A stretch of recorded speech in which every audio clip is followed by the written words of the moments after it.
This is the APD Pod Squad. I'm Rick Rice. Coming up on this episode, following a particularly violent weekend in Asheville, Deputy Chief Sean Aardema joins me to discuss the proactive policing measures being implemented and steps APD is taking to prevent further violence.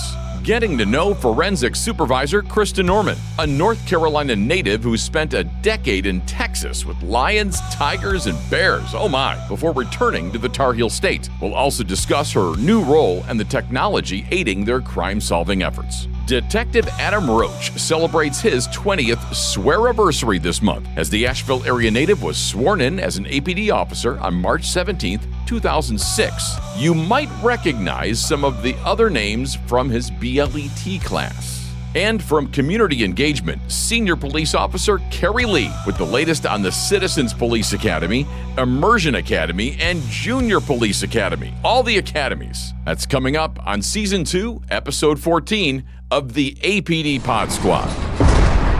Deputy Chief Sean Aardema is sitting down with me right now. It's been a minute since you've been in the podcast studio. Yeah, I think the last time I was in here was when we were roasting Chief Lamb. That's right. Yeah. That was a good one. That was fun. You still talk with Chief? Oh, yeah, all the time. Yeah, is he enjoying himself down there? Yeah, his lunch break, he alternates between walking the golf course at Kiowa or walking along the beach. That's his daily walkabout. Tough choices. I mean, he sends me photos. And I'm not going to be specific on what emoji I use in response to the photos, but I'm sure the listeners can hazard a guess. It's one of the fingers, probably. Have you been down there to that particular? I have not been to Kiowa, but my wife and I, we go to Charleston area fairly regularly. So I would find myself on that island a lot because when I worked for Palmetto Brewing, they would sell our beer. Yeah. And so I would go down there and just doing the schmoozing thing and doing all that. And they would invite me there for different things. And sometimes we do, at least once a year, they would do like a tasting type thing just as a free thing for their members. And so we would go down there. And so I got to visit there a lot. My wife and I have actually stayed there a couple of different times when I was in the radio world way back in the thing. And so I've played the golf courses. We've eaten, at the restaurants. We've been on the beach. It is basically paradise. Yeah. I mean, it really is. I mean, based on the photos I've seen, I would tend to agree with you, Rick. The sanctuary at Kiowa has been ranked as the #1 resort in the world on multiple occasions. Wow. So there's one stairway that's you've seen Gone with the Wind. Yeah. So at Tara, when she's walking down that grand staircase. Yeah. That's like the staircase at the sanctuary at Kiowa. Okay. It's so opulent. So I'm glad he's found himself some downtime. Sounds like a rough place. Yeah, a little less stressful than working here. And speaking of that, we've had ourselves a heck of a week. Yep. Unlike anything that I've experienced, but I've only been here for 2 years. You've been here much, much longer.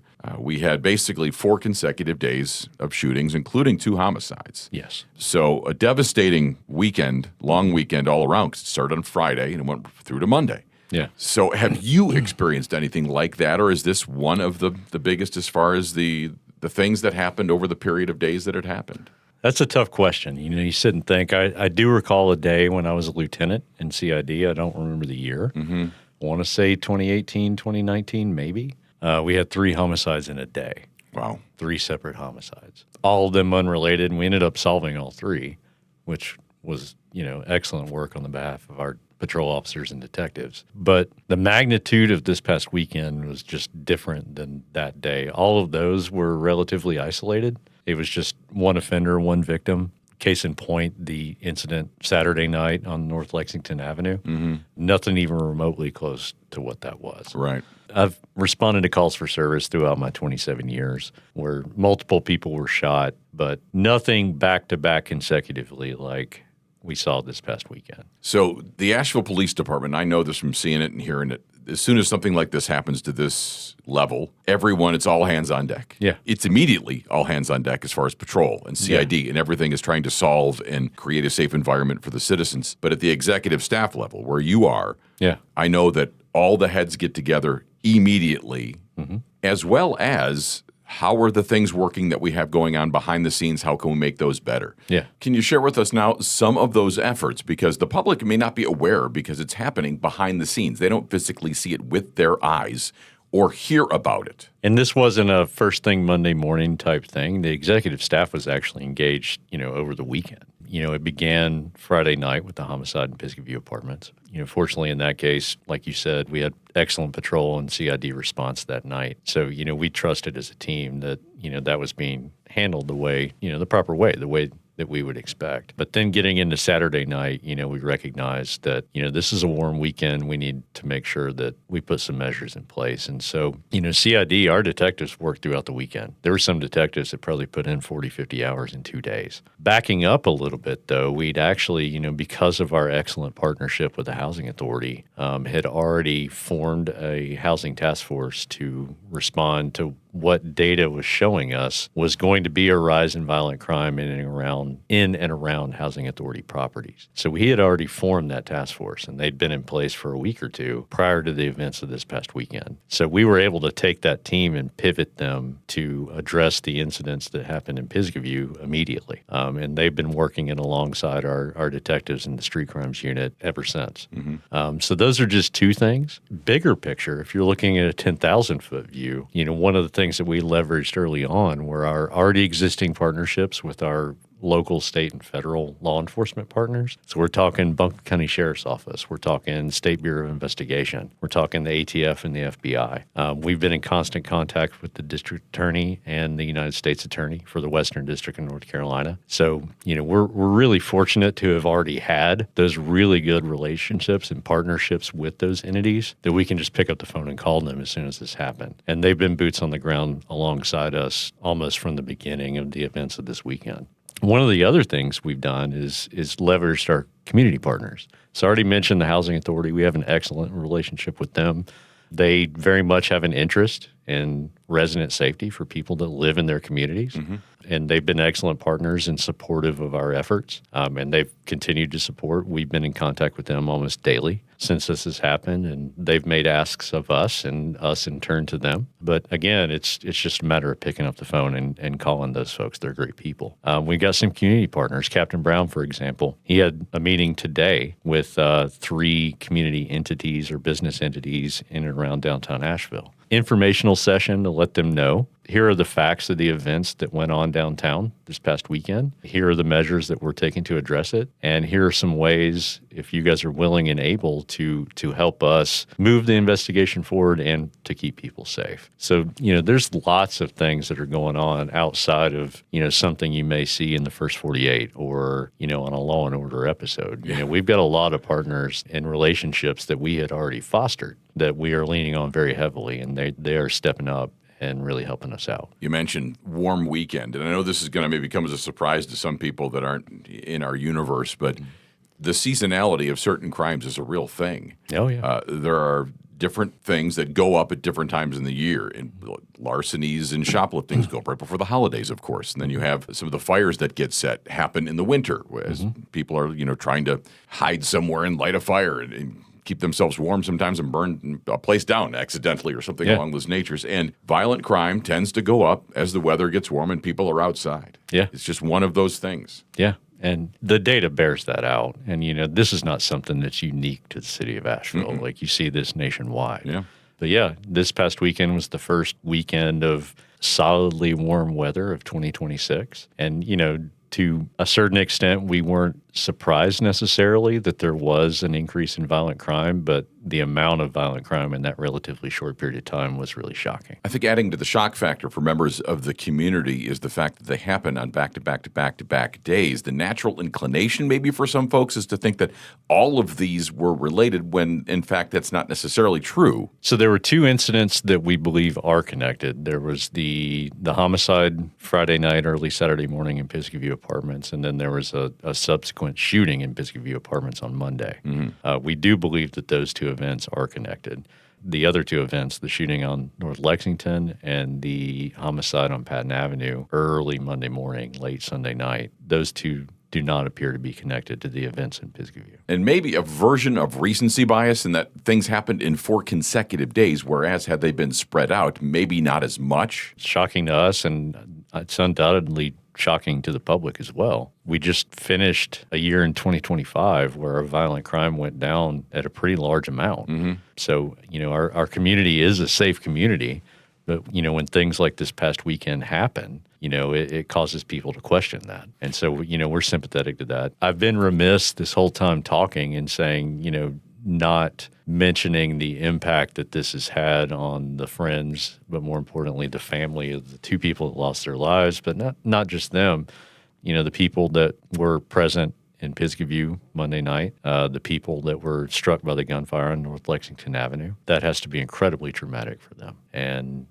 we are here for them as well. The interim chief step and Mayor Mannheimer put out a joint statement about the weekend and how we need the community's help to prevent these things in the future. Is there any kind of message you'd like to send and ask of the community right now as far as helping us in the future? The one ask that I would have, and again, we are very reliant on data and intelligence. And what we have been seeing over the last year or two specifically is, again, not something that's unique to Asheville. It's something that started happening nationwide, is the perpetrators of these violent crimes are getting younger and younger. We're talking teens that are carrying guns and committing violent crimes in our community. And we would implore parents and guardians of young people, be attentive to what your kids are doing, be attentive to what they're saying, be attentive to their social media. If you have cause to believe that they have a weapon, please take measures. And if we can help, give us a call. We have an anonymous tip line.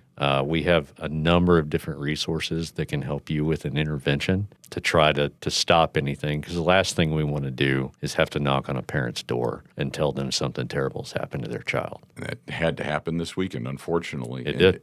One of the assailants, a person that took his own life, was a juvenile. Yes. And it's just a sad story for everyone involved, both the victim and then, once again, the parents of both of those sets of kids. So because those are two young individuals. The victim was 20 years old, and the person that pulled the trigger was under the age of 18. Yep. And we have reason to believe that there may be some young adults involved in the events in Pisgah View. So if no other message gets out, it's just to implore the parents and guardians of young people out here, please be involved in your children's lives and be attentive to what they've got going on. Deputy Chief Sean Aardema, thank you for joining me.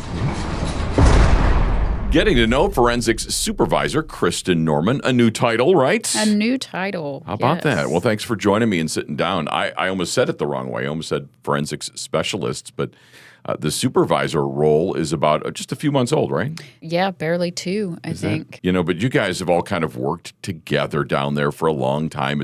It's like the same group. It is. Yeah, we've had a pretty solid group for quite a few years now. So let's start at the beginning with you, because this is the first time we've really talked a lot. The question I ask everybody, of course, which is, where were you born? I was born in North Carolina, out on the coast in Wilmington. Oh, nice. See, I escaped to Wilmington a lot when I lived in Fayetteville. And escaped is the right word, because if you've ever been to Fayetteville, you don't want to stick around there. Not at all. So Wilmington was only a little over an hour away. You just had to drive through the turkey farms and whatever to get there, which was in the summer. Ooh, that was quite the whiff. It smelled great. Yeah, didn't it, though? But so we would get there, and I really enjoyed Wrightsville Beach. That was kind of my jam there. But Carolina Beach was nice as well. It was a nice little escape, to go there. But growing up there, you must have some pretty fond memories. I mean, Wilmington's got a little bit of everything. It's got the downtown. It's got the beach. It does. Let's see. I was only there until 95, and then the family, my parents and sister and I, moved into the Charlotte area. So I don't know if I really got to partake in the downtown vibes at that age. Yeah. But I do have fond memories of the beach itself. Fond and scary ones. I think that's when Jaws became a very healthy thing in my mind during just my upbringing in general. Jaws was big at that time. Well, I'm out there. The sharks are real, and they're out there. They are. And so little 3-4-year-old Kristen was a bit overly cautious with sharks at that age. So me and the beach have a love-hate relationship. Plus, I don't like the sand all over me. I'm a mountain girl, which is why I am where I am now. Perfect, right? Yeah. So you moved to Charlotte, and then, of course, at some point you went away to college. Did you? I did. Was that also in Charlotte? Did you stay there? Did you go away? I did. I ended up deciding to go to Charlotte. So I went to Charlotte University and got the bachelor's degree, but then oddly enough, packed it on up and moved out to Texas for like 10 years after that. Texas. Yeah, I know. It's a far cry from Wilmington and Charlotte. Right, I know. It was not in my, what do they call it, those little vision boards. It wasn't really on there. It just kind of happened. Opportunities showed up. Yeah, so job-related type thing. What part of Texas? Predominantly DFW, which they just lovingly mesh like Dallas and Fort Worth together. So kind of that main northern part of Texas. Texas is so big that Massive. it is just, I mean, it is huge. People don't quite realize how big it is. Even looking at a map, oh yeah, that's big. To drive from one side to the other, doesn't it take like 12 or 14 hours or something crazy? Just about, yeah. It is nuts how big Texas is. So you literally get every bit of everything there. You've got, of course, the beaches like Houston and south of that and all that area down there and the coast. And then if you go up north, you're clearly in the Midwest. It does have a very strong Midwest feel. However, Texas is very proud about being just Texas. So I don't know if they want to claim the Midwest feel, but they are just Texas.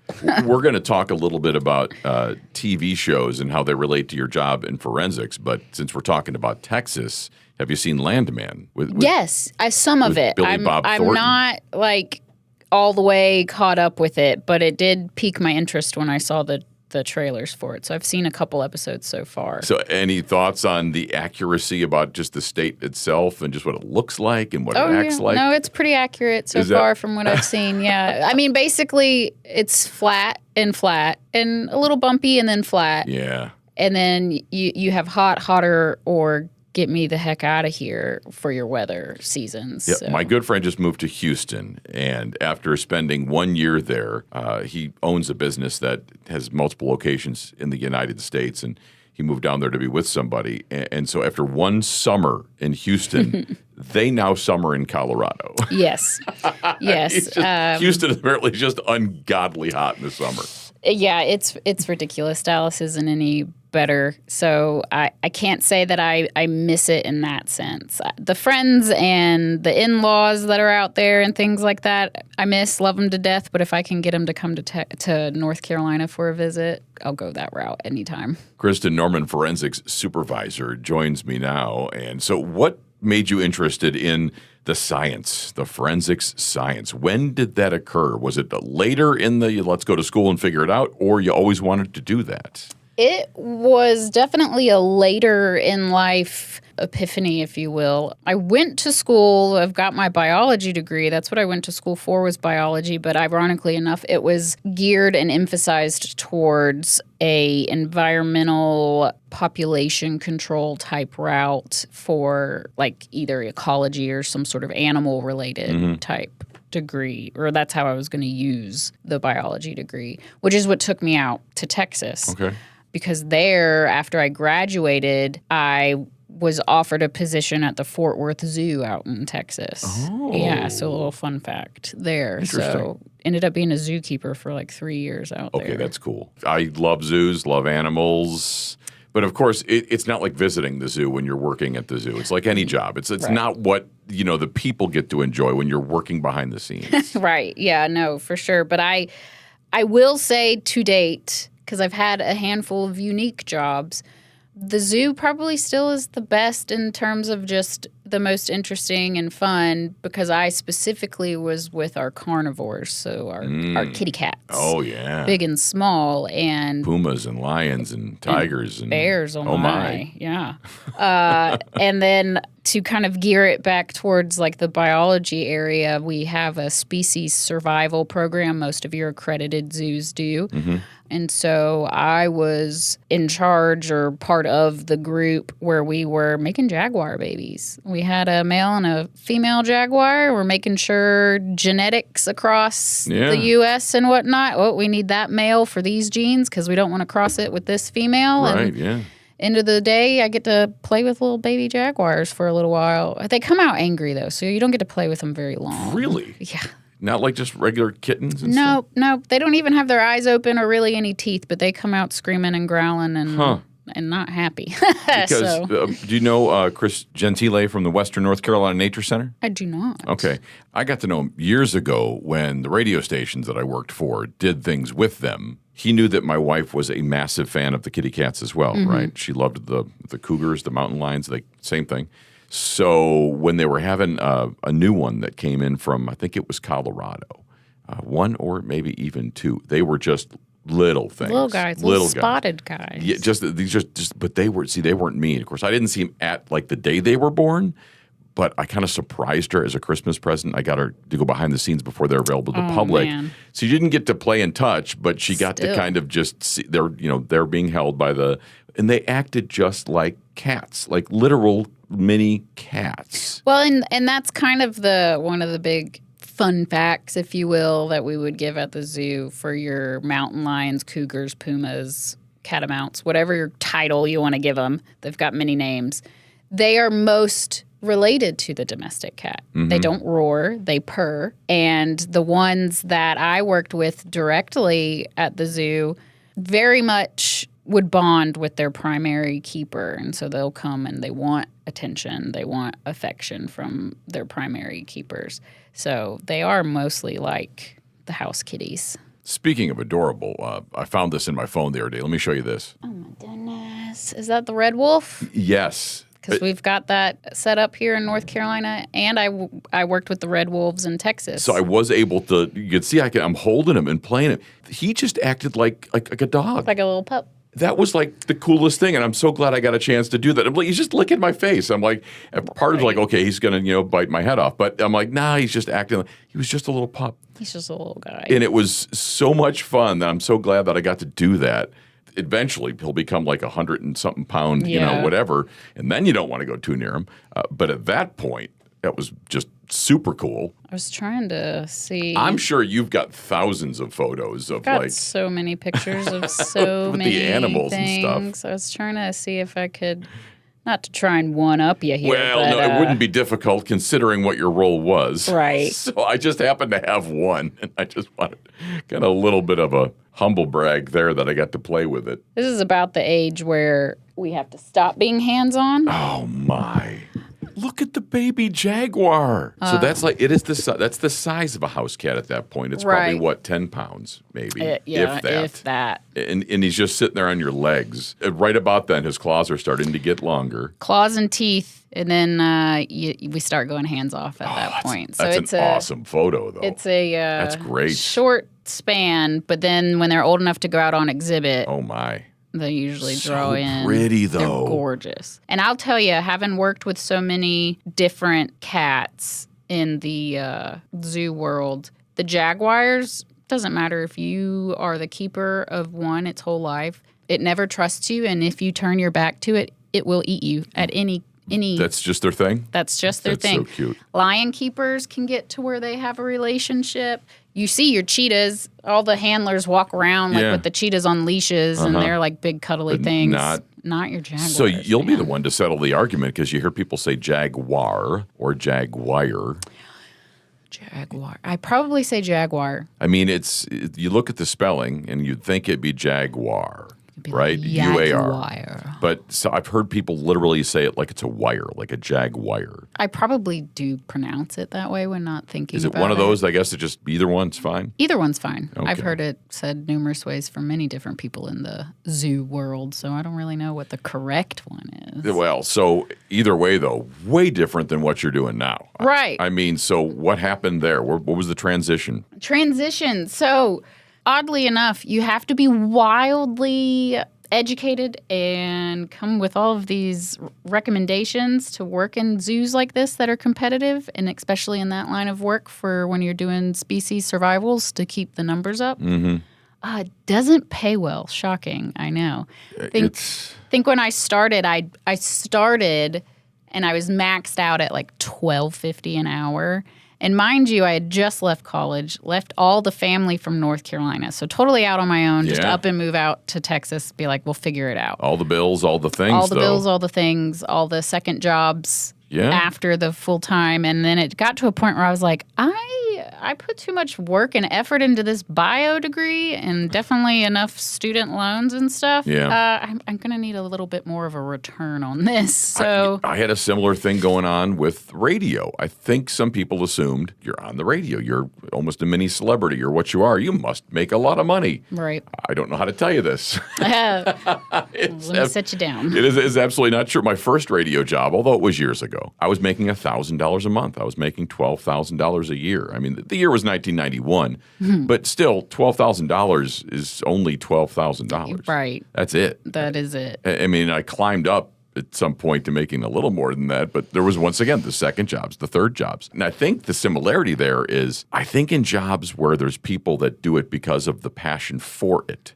Yeah. they take advantage of that. Oh, 100%. So like radio folks like me, we do it because we love it. And people that work with animals like that, you do it because you love it. Oh, yeah. Not because it pays a ton. And I think they know that. They do. And so unfortunately, you had to make a decision at some point that, I'd like to pay the bills.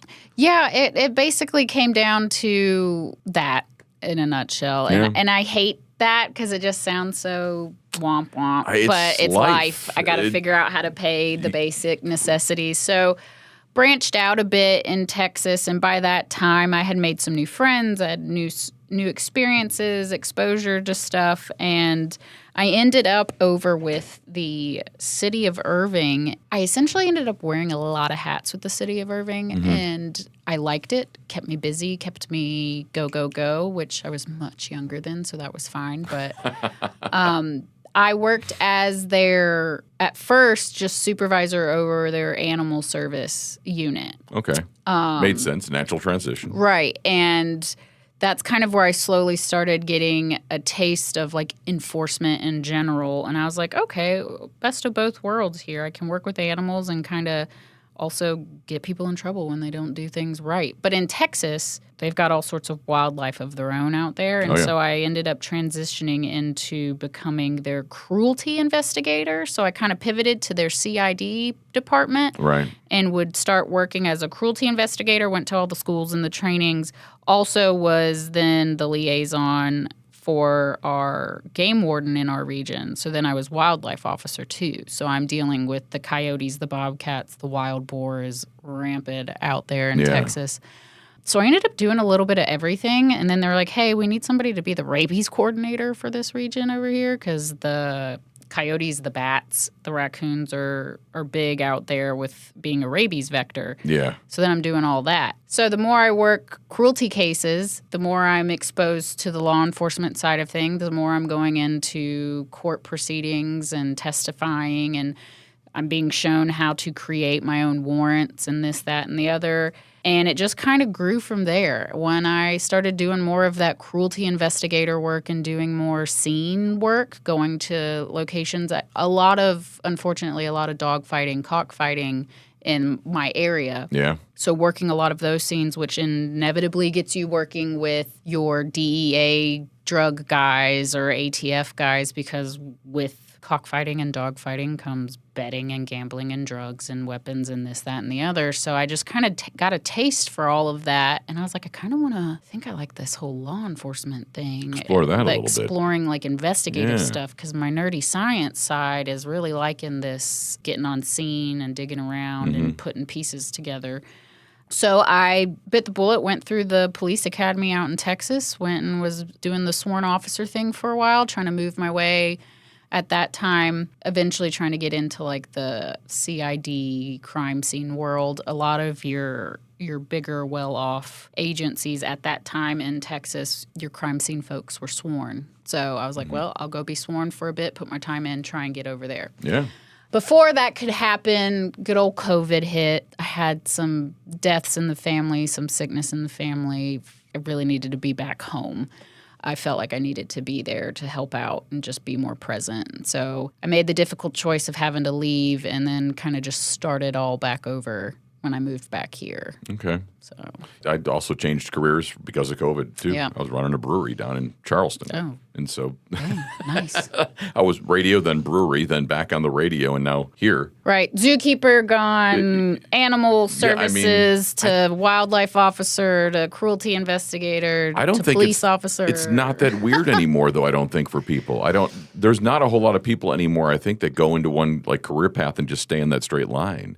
Right. You just don't see that as often. Like I very much made my parents uncomfortable because they are that rare Right. few of that generation where they've worked their one job and retired from it. my dad went to work for a factory. He was there his whole life. And here I am bouncing around to different things. They're like, nobody's going to hire you if you keep moving because they were just afraid, like, they're going to look like you're just not going to stick around. Nobody's going to hire you. And I was like, this is kind of what everybody does. Yeah, the first time I got, and you get fired a lot in radio as well, just because of the buying and the selling of the properties and everything else like that. And now the industry has changed so much that they're just going more toward automation and away from humans. I've been fired multiple times, right? The first time, of course, it's shocking, and your parents freak out because fired? Right. Oh my God. That big F word. And they immediately think that I did something wrong because you got fired.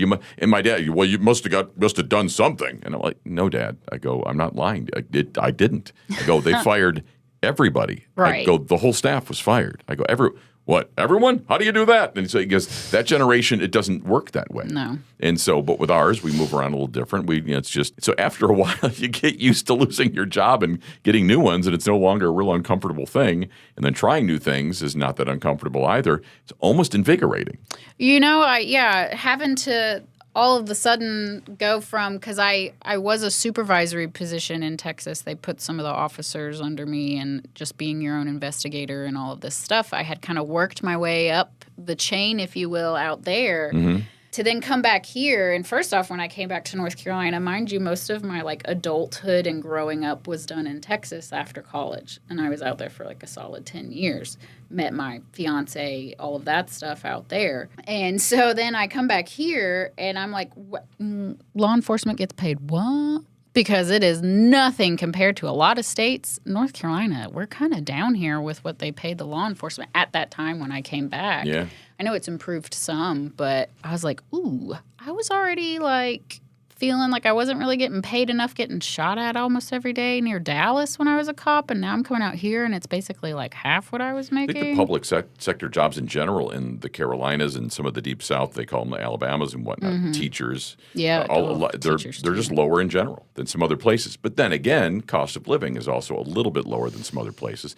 Not necessarily Asheville, of Ooh, course. not here, no. Not here, but in some places in the South, just not here. North Carolina compared to Texas in general, that was a bit of a wake-up call for me because I definitely made more and taxes were less and things were cheaper in Texas at that time than they were for me when I came back to North Carolina.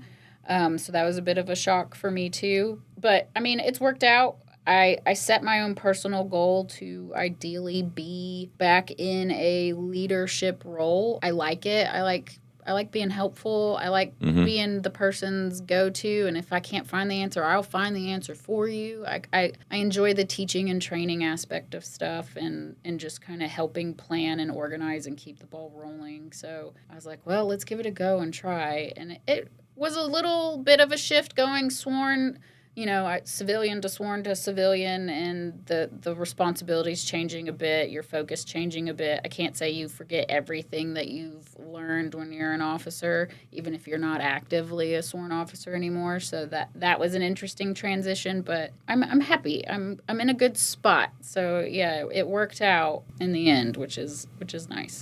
Forensics Supervisor Kristen Norman is with me now. So the other question that we ask, in addition to where you were born, of course, and I gave you a little prep on this, but not much. But something came to mind right away when I asked you one thing that most people don't know about you. Now, we've covered a lot of ground already, so did we cover that? We did. I was going to say not many people know I started off as a zookeeper. I was thinking about the making Jaguar babies as like something that people might not know about you. Setting the candles and the music and the mood just right for the Jaguar so I can get some babies going. I think that probably is something that most people would not know. No. Sure. It doesn't naturally come up in conversation now. So by the way, way, Did you know? speaking of Jaguars. Yeah.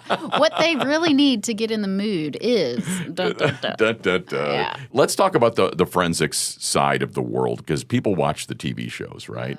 I know you roll your eyes. I do too. See, now that's something that not a lot of people do though, because they can't stand it because it's like that doesn't work, that doesn't happen, we can't do that, or something along those lines. When I had Charlie Cox from Fire in here from the Asheville Fire Department, who went through BLET with the Asheville Police Department, she told me she can't watch any of the fire shows because it's like nothing like it really is. Well, I guess I should preface by saying I'm very selective with what shows I do watch. But some may be more accurate than others. Right. Like I'm a big Forensic Files fan, and that's pretty accurate. I do like me some Dateline. How about the granddaddy of them all, as they say, is CSI? Which now those I don't watch. Well, they're more dramatized. Right. Than I think that's else. the issue for me is the But how about the dramatized forensics that they do? Is any of that accurate? Stuff that they do with on when CSI stuff? Yeah, when they're testing bullets and all those different things. So you don't have the slow-mo camera like they do? I do not. No, APD does not. And do I wish all of the fingerprints were so perfect on all items of evidence where I just scan it and then the person's name and everything I would ever want to know is right there. Right, you put the DNA in and like 3 seconds later you got it and you catch the guy within one episode. Man, wouldn't that be great? I do have something here though that Lieutenant Morgan gave me. Oh, okay. With some of your toys that you do have though. So you do have some pretty cool things. We do have toys. I mean, this 3D scanner that you got here, that's pretty super cool, right? Good for it is. When you go into court. And here is something about the fingerprinting, which is also super cool. So you've got some cool toys. We do have some very useful tools for us that does speed the process up some. It definitely does not give you the answers like you see on TV that promptly, just because we do still have to work in conjunction with like the state crime lab or other agencies or entities, and that's just time. But like our 3D scanner, fantastic. Nobody has to look at my stick figure drawings anymore on sketch pads. Like we don't have to draw with pencil and a ruler and an eraser and stuff like that. That guy takes care of all of that and just lets when it goes to trial, because in result we're anticipating everything to go to trial. We want to get justice. It gives that CSI effect to the jury in a more realistic way, because now they can walk through the crime scene with us and let them get a better look for yourself with your own eyes what we saw kind of deal. So that 3D scanner is great for that, for sure. In the years that you've been doing this, and how many years is that with the APD? With APD, 4. 4 years. So what is your proudest moment, the case that you cracked because of the forensics that was just like, boom, we got this? One that sticks out for me, and by no means do I feel like forensics only kind of got the case, but it definitely sped the process up for the detectives to do their thing. And it was actually when we first got our rapid DNA machine, and that's kind of fairly our most recent toy that we've added to the toolbox that we use. It was a homicide case, and we basically were trying to place the victim in the vehicle because our alleged suspect was like, no, nothing happened in the vehicle. I dropped him off and he was totally fine. I don't know what happened to him. Long story short, when we got the search warrant for the alleged suspect's vehicle, we found a substance we thought could have been blood. It looked like a brown, dark substance. We were able to do the phenolphthalein test, fancy word for just we took a swab of some of it, put some chemicals on to see if it would react in a certain way to tell us that it was blood. When we got that positive reaction for blood, we took more samples. We take samples for the lab to hold off just for the lab, the state crime lab to have, but with us now having our kind of in-house DNA, we took samples for just ourselves to put into our rapid. So having our known standards from our victim from autopsy, put that in our rapid machine. Then we put our evidence samples of what we thought were blood into the rapid machine, and it hit and said that these are a match. So we were able to then be like, hey guys, for some reason our victim was bleeding in the vehicle. Now it's not saying that he killed him, but I'm giving you something to run with in that sense. And then we were able to just send the rest of the samples off to the lab just to get it confirmed so it could be allowed into court as evidence when it went to trial. And so that was a big, like, look at this new tool and it's already helping us. It's making these connections and we got answers. It takes an hour and a half to run a sample in our rapid machine. So in less than 2 hours, I was able to say, hey guys, he was in the vehicle bleeding. His blood was in the vehicle where your guy said he was totally fine when he left. So, and with these cases, a lot of times time is of the essence. Oh, yeah. It's like you need this stuff fast. You need it quick. And on TV, it happens in one episode, less than an hour. Right. But in reality, not usually. So to get something relatively quick like that can help the detectives, that goes a long way. Man, getting something, especially on a DNA level in less than 2 hours, I don't know how you are going to trump that. Even if you had a lab at your disposal, they're so backed up with other things. Everybody's case is a rush priority. That definitely cuts down some waiting time, along with our BIQ as well, with all of our gun casings, gun violence, unfortunately, we've got going on, shootings. Yeah, a lot of that lately. We get links in a matter of hours as well. Speaking of that and timing, of course, this is very cool that occurred at the last city council meeting, the grant that was applied for. Yes. So yes. Tell us about that. In essence, what this grant is going to provide, if approved, is it's going to turn around that ballistic time, make it so much faster to get a ballistic match, right? So explain that. So the biggest takeaway, at least for me and my side of the part that I'm playing in this grant, is going to be the NIBIN entry. NIBIN is the Fed's little baby of database collection. And so every spent casing, either from collection of a crime scene or generated in lab as a test fire from a seized firearm, goes into this system across the U.S., goes into NIBIN. Essentially, this grant would allow for APD to have their own in-house NIBIN instead of us needing to send all of our casings to the state crime lab, which currently our Western lab is having to send all firearms out to our Raleigh lab. So even further and more time just due to staffing and budget constraints and things like that. Yeah. So right now we're looking at an average of anywhere from 3 to 7 months to try and get a NIBIN link report where it's like we had an examiner look and you shot this Glock and it produced this casing. Well, that characteristic of that firearm links to this shooting you had a week ago. Do with what you want with that. And then with the NIBIN leads, you can use those. They're confirmatory. So you can use that for any sort of probable cause. Our BIQ that we have now is great for like triaging when we get like 30 cases in at one time like we did not too long ago. Yeah.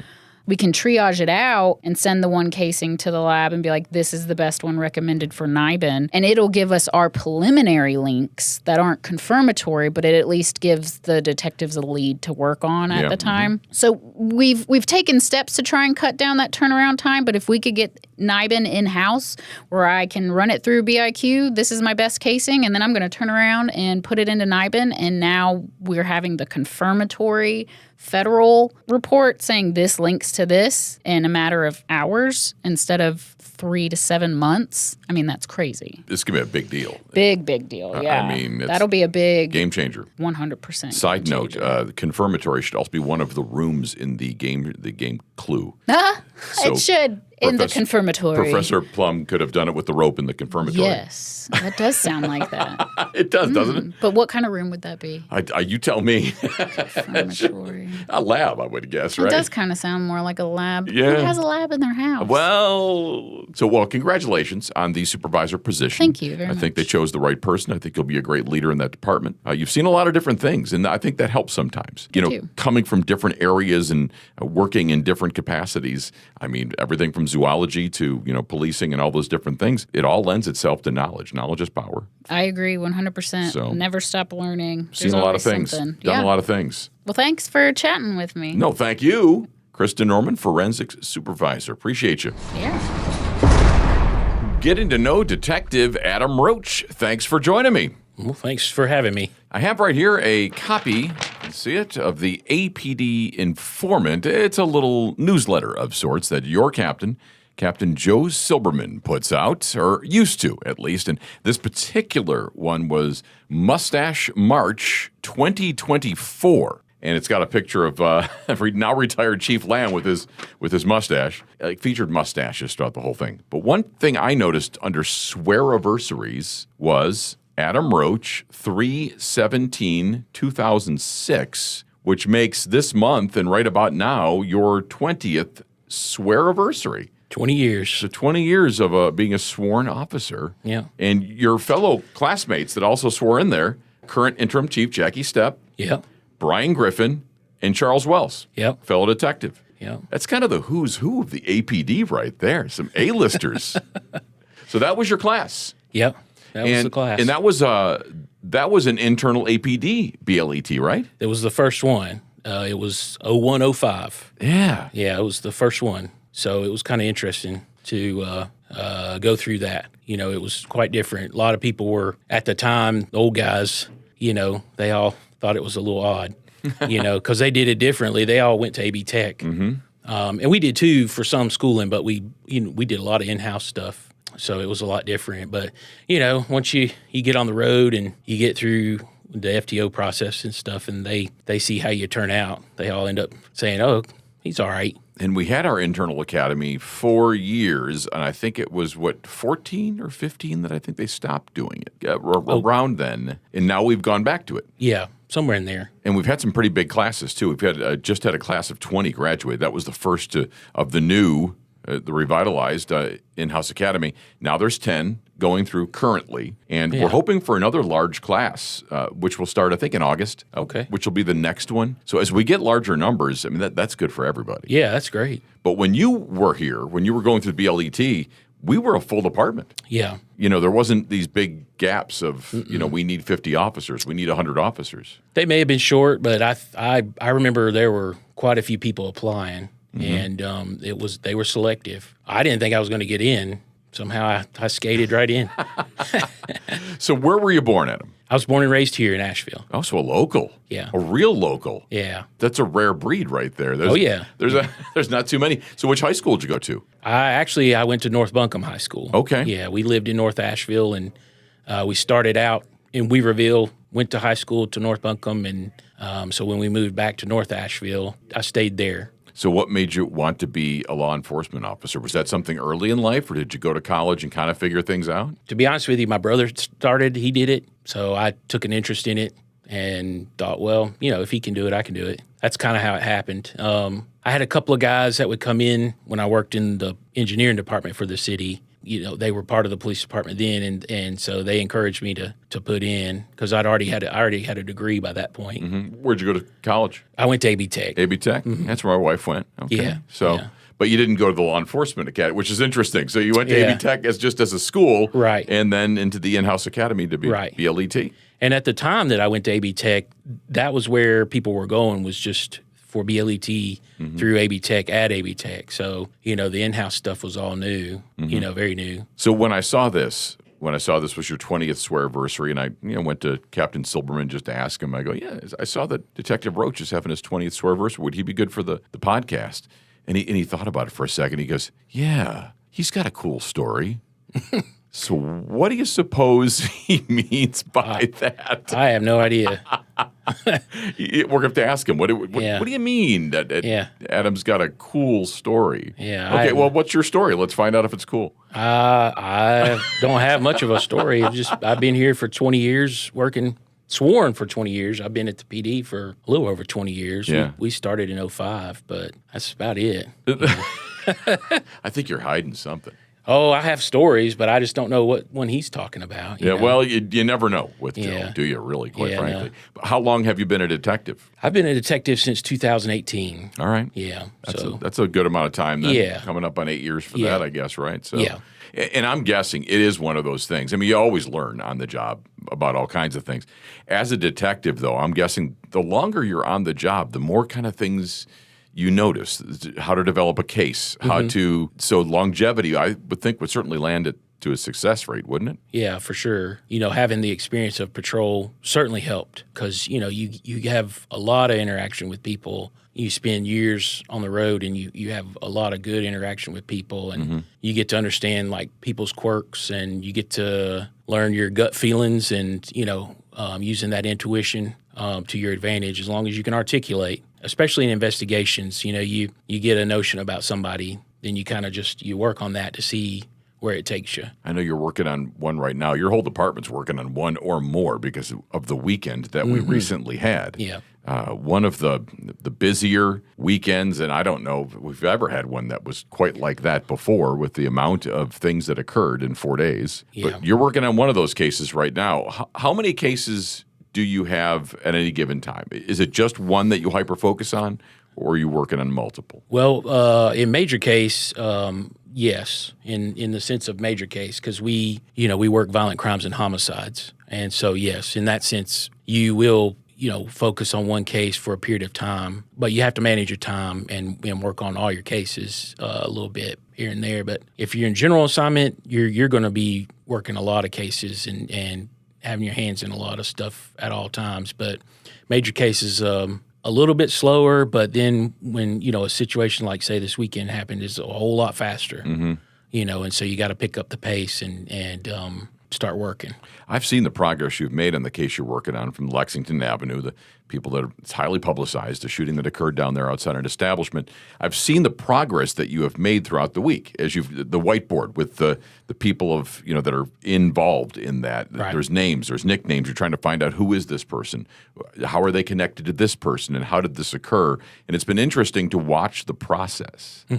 How that develops. And even still today, you're still trying to find identities because all these people, they have nicknames. They're going by nicknames. And so you're trying to figure out real names. And you and your fellow officers, with the people that you know, the people that you've seen, everyone kind of chips in a little, don't they? I mean, the whole department ends up being a contributing detective in a way. Yeah. Over the years, you figure out what your strengths are as far as like investigations or even patrol work. You have some people that are like a steel trap, and they know exactly who so-and-so is, or, who this person is with this nickname, and just based on, the nickname itself, some people are, notorious. Some people are just, you've never heard of them before, but there's just somebody out there that just knows who it is. Retired Chief Lamb was that way with names and nicknames and stories. He was. I'd be up there in the third floor, and we'd just be having coffee sometimes in the morning. He'd be just done with his workout, and he and Deputy Chief Aardema would just start going back and forth with stories. Right. And Chief Lamb would rattle off dates and names and nicknames and things, and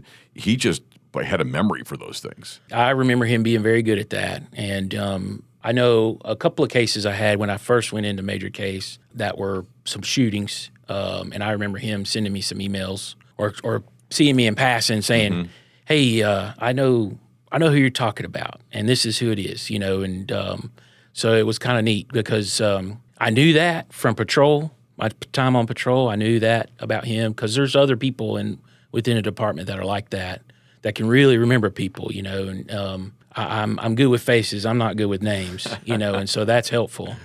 But yeah, that's always neat to see people that can, come up with somebody on the dime, and you're like, wow, that's pretty good. Detective Adam Roach joins me right now. On the lighter side, I planted a seed for this question, and you seem to have an idea instantly what the answer would be.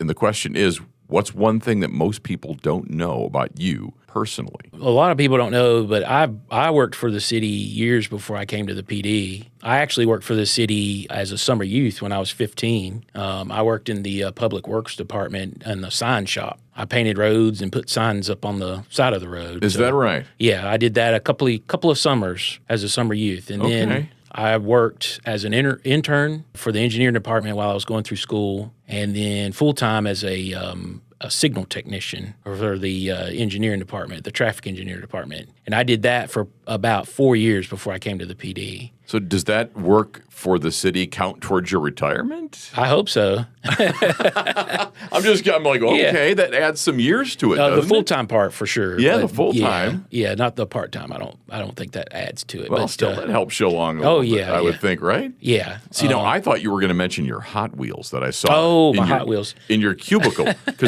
So I collected Hot Wheels as well. I saw you Yeah. got a bunch in your cubicle. Oh, right? yeah. But they're all still in the box. Yeah. See, when I was growing up, I'm older than you. When I was growing up, I had Hot Wheels. I had a Yeah. ton of Hot Wheels, but Yeah. we played with them. We didn't Oh, leave yeah. them in the. I mean, dude, I ran the wheels off those things until the Yeah. paint was chipped. Well, those are kind of special. Those are from my son. When he was younger, he loved Hot Wheels. Mm-hmm. But I saw one of those cars, and I don't remember which one. Actually, one of those is from my fellow detective, Albert Ball. Oh. But that one's, I think, the little Batmobile that's there. But, well, I know that's the one he got me. But, yeah, my son, he saw that I had some interest in one of the Hot Wheels that's up there, and so he got me a few more. So. Did you guys have any of the tracks? Like, did you play? Oh, yeah. Yeah, he The had one, the all- loop-to-loop one, Oh, where it yeah. goes around. Yeah, Yeah. I had all those. I'm Yeah. telling you. Yeah, we would spend a whole afternoon putting them up through the house, just so he could run a couple of cars through there and call it a day. So We would take him down the street where we had it was like an old construction site that was like abandoned, so it was just all dirty and muddy. Yeah. And we create like dirt tracks out there and stuff. So my Hot Wheels got beat up pretty good. oh yeah, So yeah. I don't have any to show for. I think they all just got thrown away at some point because they were so beat up. Yeah. As far as I remember, I have a few old Hot Wheels from when I was a kid, but they're in storage somewhere. But they are definitely beat up. The paint, I know for sure the paint's off of them, beat all to pieces. But he grew out of the Hot Wheels, so we don't have that many left anymore. But he wanted me to have those, so I was very appreciative of that. I've got a few of the adult versions of the Hot Wheels, which are the NASCAR diecasts. Oh, okay. I have a few of those that have been gifted to me over the years when I was more into NASCAR than I am now. So some of them are even signed by some people because I was. Oh, that's neat. We used to go down to Daytona and broadcast for I guess it was about 9 or 10 years. Mm-hmm. When the radio station I was working at, we were a NASCAR affiliate, so they would send me down in a motorhome, and I would stay in the infield for a week of the Daytona 500 and just interview everybody and all these different things, and some of them would just kind of give you memorabilia and things. So I've got some pretty cool ones. Yeah, that's neat. Yeah, and I've got a whole bunch of autograph stuff lying around that I don't really do much with anymore because I was an Earnhardt guy. Oh, okay, yeah, me too. And so, Dale Sr. died. Yeah. And then I root for Dale Jr., of course. Yeah. And then he retired. And I just haven't been able to find another driver, so I just really don't watch anymore. No, I don't either. My dad watched it, and I started getting into it as I got older. But then when Senior died, that was pretty much it for me. We just had the anniversary of that just a few weeks ago, which I think was, the 25th anniversary of that? 25th or 20th? It was one of the two in the anniversary of his passing at Daytona. Right. And so that kind of brought it all back to me, that particular. But if you don't have a driver, it's hard to watch the races. And I can't force myself to root for somebody that I'm not interested in. Right. And I've tried actually. I'm like, well, this guy drives hard. I'll kind of watch it, and then I'm like, no, not the same. Yeah, no. Have you been to some tracks? No. Bristol or Atlanta or Rockingham or any of them or Charlotte? None of them? Just watched it on TV. I think you'd enjoy going in person. Yeah, I think so too. I might do that with my son one day. That would be good. In Bristol's a good one to go to because it's so small. You can see the whole, no matter where you are in the stands, you see the whole race. Right. As opposed to Daytona, which is 2.5 miles. Oh, yeah. All you're going to see is like a corner or a straightaway. Yeah. And the rest of the race is taking place Way down like there. a Yeah. mile away. That's and you cool. literally can't, but it's a different experience. They're so entirely different. Yeah. That it's fun to experience all of those. And so I always recommend people to kind of do each, one of each. And it's a fun experience too. Yeah. The tailgating that goes along with some of that. Oh, yeah. It's kind of like going to like an SEC football game or something along those lines. Yeah, So I bet so. have you still figured out the cool story that Joe thinks? I sure haven't. You got to get back to me on that. Yeah, I'll have to get back to when you. you two figure out what that cool story is. I'll let you know for And sure. we'll have you back in here. Okay, that'll be good. Detective Adam Roach, thanks for joining me. Well, thanks for having me. I appreciate it. Joining me now, Senior Police Officer Carrie Lee from APD. That's me. I enjoy saying that. I mean, it's really catchy. It really, really is. Well, welcome back. It's been a minute. I know. You guys have been busy. I know we had a have. big blood drive and some other stuff. Let's just start right off the top because USA, USA. I don't know. That's the thing now, right? After the Olympic hockey thing. I haven't had much time to watch TV lately. Well, so let's just say that APD. There you go. There you go. Because yes. we won the blood drive. We did. Again. Yes. Amazing. First of all, I want to thank everybody who came out to either donate their time or donate their blood. We really appreciate it. Mm-hmm. The goal was 160 pints, and you all, we had 196 total pints of blood donated. Yo. That has the implications to impact possibly 588 lives. That's so crazy. that is incredible. Just to brag on APD a little bit, 108 of those units was donated by people that voted for APD. We matched it, yeah. Either employees of APD Right. or citizens that came out and gave us their vote. So thank you to everybody. That was amazing. And we also had another really cool thing that happened during the blood drive. We now have a Citizens Police Academy Alumni Association. Yeah. So a bunch of folks that have gone through our past Citizens Police Academies have come together and are like, hey, we want to be involved with the police department. How can we do that? One of the ways was showing up to the blood drive to help us man a couple different tables. So several of those folks came out to man the tables and also donate blood. So big shout out to our Citizens Police Academy alumni. Thank you very much. It's super cool that even exists. They did that on their own. Yes. Nobody said, hey, you guys that have all done this thing, how about you all get together and pretend you like each other? Yeah. Instead, it was them wanting to continue the relationships they built during that. It's been really neat. They also came out for the last graduation we had for our last 20 cadets that graduated. Yeah. Several of them came out to show their support to the department. I think that's awesome. And that group will hopefully just continue to grow as we Yes. have more Citizens Police Academies. Yes. We're about to start another edition, right? We are Thursday the 19th. Oh my gosh. Is when the next one starts. Holy cow. Yes. It's that close. Yes. Okay, so we got that kicking in, and of course, that's already fully filled up. Oh, yeah. But the Immersion Academy. Yes. Let's we talk have a about. couple really cool things. We've mentioned it before on the podcast, but this is something brand new. So it's almost like we're covering all the bases. We got the Citizens Police Academy, which can be anybody of almost any age. Yep, 18 plus. Right. So we've got the Junior Police Academy, which Yep. is kind of like we'll call it a summer camp. Yes, yes. But that's kind of, and it's a fun thing. I know a lot of them experience that. Now, this Immersion Academy takes a different approach. It is targeting people directly that say to themselves, I've thought about being a police officer and joining the APD, but I think I just need a little more information, Yes. a little more hands-on experience. Oh, yeah. And that's what this provides. Yes. So applications are now open for the Immersion Academy. You only have until April 2nd to get your application in, so go ahead and get those apps in. This will be an opportunity for you to come and have a sample of what it means to be a police officer. Right. What does training look like? What does our day-to-day look like? What do investigations and patrol look like? You get to come do some PT every day with us and see how does that feel. Maybe you realize, oh, I need to work on my push-ups or I need to work on my sit-ups, but I can do this. And it's set up a little differently than some of their ones as well. They all have different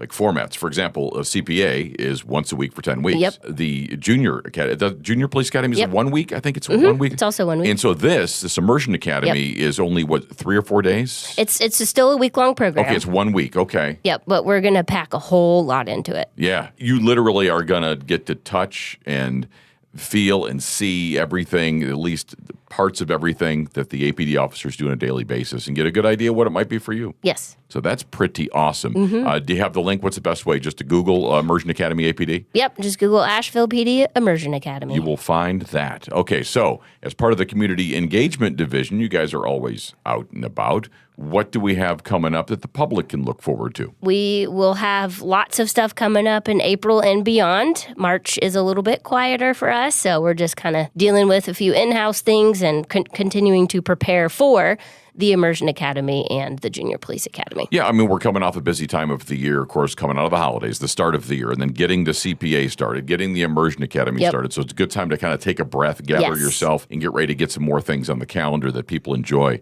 One thing we should probably mention, because we're close to this, is the West Asheville Resource Center at Tanger Outlets is close. And not necessarily community engagement thing, but it's a way for the community to engage with us, because unlike some of our other resource centers, you can physically go there and, say, file a report or talk to an officer. And it'll be really neat. So for folks shopping around the outlets, you'll be seeing officers walking around as well. Yeah, again, stop by the Under Armour outlet, grab yourself some shorts. Yeah. And stop by the APD Resource Center. There you go. Yeah, say outlets. hi. And we want to thank them, too, for a relationship that really kind of began and was fortified and developed during Hurricane Helene and how they stepped up to help us in so many ways. And now with this, just one more way. Yep. And you might even see some officers riding some e-bikes out there doing some bike patrol as well. That's pretty cool. Yes, it is. It's very easy on us. You know, that pedal assist is real nice. The more we grow our ranks, too, you might be starting to see people on more traditional bicycles in downtown Asheville again with the bike patrol hopefully coming back soon. It's one of the things we want to do. Yes.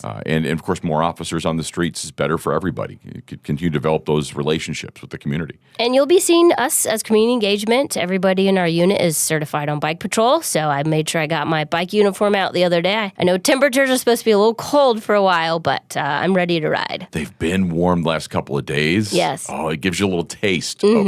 So they've been unseasonably warm, which is a little bit of a yank because you get starting to think this is what it's going to be like, and it's not. It's still March. Yep. So Yeah. we got a while to wait until the 80s settle in for good. Yes. But looking forward to it. Unfortunately, with the warm temperatures came the pollen, which has attacked me. So I am not happy about that, but I have been enjoying the warmth. I started taking my pills last week in advance of the SoCon tournament because you can't be all snotty when you're on the microphone because I do the PA down there. I don't think they'll appreciate you blowing your nose. No, I keep a box right there with me, and it was used, but not nonstop. So the Zyrtec D has been popped like Skittles since last week, and so far doing its job. So also, quick reminder, the Junior Police Academy applications open on April 1st. Okay. They will be open for 1 month. It is not an April Fool's joke, okay? So, maybe they should have picked April 2nd, but...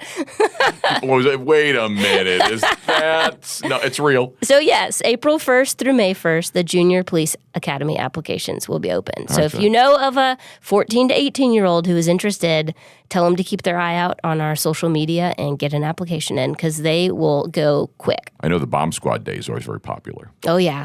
It's going to be a lot of fun. And the Canine Day and all the... It really is fun. Every single day is fun. Yeah, these guys Every single day. They work really hard on the programming for that. So if you're anywhere, even borderline interested in that, the signups are on April 1st. No fooling. That's right. Carrie Lee from APD, thank you again. Thank you, Rick. That's it for another episode. Thank you to my guests, Deputy Chief Sean Aardema, Forensics Supervisor Kristen Norman, Detective Adam Roach, and Senior Police Officer Carrie Lee. And thank you for listening. You're one of the reasons we're approaching another milestone, 6,000 downloads. We've covered a lot of ground, but if there's something you'd like to hear discussed or someone you'd like to hear from, just call 828-250-8800 and leave a voicemail. That number again is 828-250-8800. Or you can email apdpodcastfeedback@asheville.nc.gov. Listen and subscribe now wherever you get your podcasts and don't miss a single episode. I'm Rick Rice, and this is the APD Pod Squad. Mountains high.